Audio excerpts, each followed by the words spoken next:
Hello mga kakarton, maligayang araw. Andito na naman tayo sa munti nating Shaanil. Sana'y magustuhan nyo aking video. Let's go! I got loyalty inside my DNA. I got loyalty inside my DNA. I got cannabis, got war and peace inside my DNA. I got poison, pain, and joy inside my DNA. 神羅転生 I was born like this, is why I immaculate conception. I just always perform like this without you. A new weapon, I know how to play. I meditate and this that Top 10 na pinakamataas na pabuya sa mundo ng One Piece, pang-10. Si Law at Kid na may parehong pabuyang 3 bilyon. Si Law ay kapitan ng kanilang crew na Heart Pirate at si Kid naman ay kapitan ng Kid Pirate. Parehong tumaas ang kanilang pabuya pagkatapos nilang talunin si Big Mom na isang emperor ng kanilang era. Pang-9, Monkey D. Luffy. Si Luffy ay may patong sa ulo ng 3 bilyon. Si Luffy ay kapitan ng kanilang crew na Straw Hat Pirate. Malaki ang itinaas ng kanyang bounty. Matapos niyang talunin si Kaido sa Wano na isa ding Emperor of the Sea. Pang-8, Captain Buggy. Si Buggy ay may bounty na 3.189 bilyon. Si Buggy ay nakaranas ng kabiguan at kaginhawaan sa kanyang pagiging pirata. Si Buggy ay kasalukuyang head ng Cross Guild. At yun din ang dahilan ng pagtaas ng kanyang bounty. Pang-7, Dracul Mihawk. Si Mihawk may bounty na 3.5 bilyon. Siya ang pinakamagaling na swordsman sa mundo ng One Piece at kaya niyang a one-on-one ang isa sa emperor na si Shanks. At Mihawk at Crocodile ay ang tunay na mastermind ng Cross Guild. Pang-6, Blackbeard. Si Blackbeard ay may bounty na 3.6 bilyon. At siya rin ang kapitan ng kanilang crew na Blackbeard Pirates.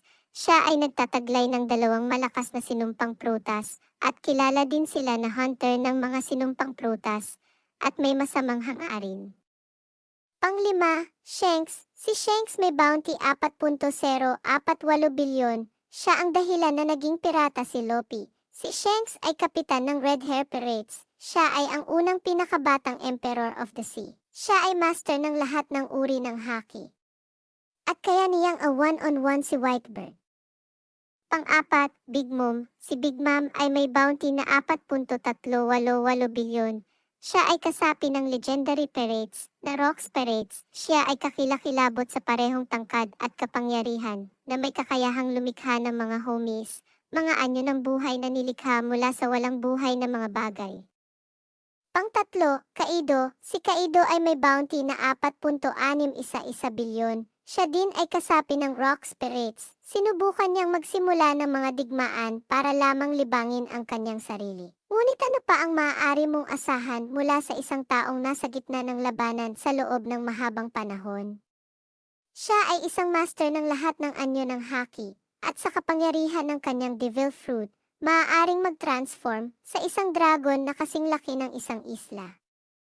Pang-2, Whitebird. Si Whitebird ay may bounty na 5.046 bilyong berry. Siya ang the strongest man in the world, matatag na naninindigan sa panig ng kabutihan. Pinoprotektahan niya ang sinuman at bawat miyembro ng kanyang armada at itinuturing silang bahagi ng kanyang pamilya.